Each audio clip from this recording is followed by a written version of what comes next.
ఉత్తరం చూద్దామండి. తప్పకుండా. ఈమెయిల్ ద్వారా భరత్ రాస్తున్నారు.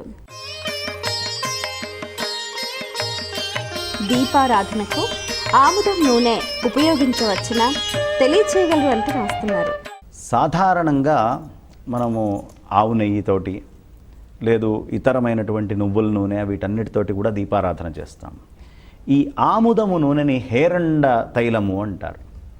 ఈ హేరండ తైలం ఎట్టి పరిస్థితుల్లో దేవతా కార్యక్రమాల్లో వాడడానికి వీలు లేదు అని స్పష్టంగా వాక్యాలు చెప్పబడున్నాయి.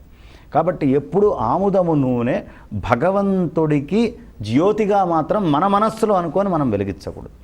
ఈ జ్యోతి ఎప్పుడు వెలిగిస్తారు ఆముదం నూనెతోటి అంటే ఇంట్లో ఎవరైనా పెద్దవాళ్ళు గతించినప్పుడు అక్కడ మాత్రం ఆముదము నూనె వేసి ఒక ఒత్తితోటి వెలిగించి అక్కడ పెట్టడం అనేది సంప్రదాయం తప్ప ఆముదము నూనెతోటి ఇంకా ఎక్కడా కూడా హేరండ తైలాన్ని పరిపూర్ణముగా నిషేధ వాక్యము. ఇంతకు ముందు నుంచి మనం చేసుకున్నటువంటి పుణ్యం ఏదైతే ఉందో అది ఆముదము నూనెతోటి గనక దీపము వెలిగిస్తే ఆ పుణ్యమంతా కూడా ఈ ఒక్క దీపము హరించి మొత్తం తీసుకొని వెళ్ళిపోతుంది.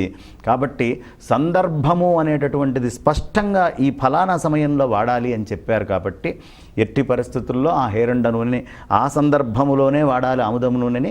మిగతా సందర్భాల్లో దేవతా పూజల్లో ఆముదము అనేటటువంటిది పరిపూర్ణమైనటువంటి నిషేధ వస్తువు, ఎట్టి పరిస్థితుల్లో వాడకానికి పనికిరాదు. మరి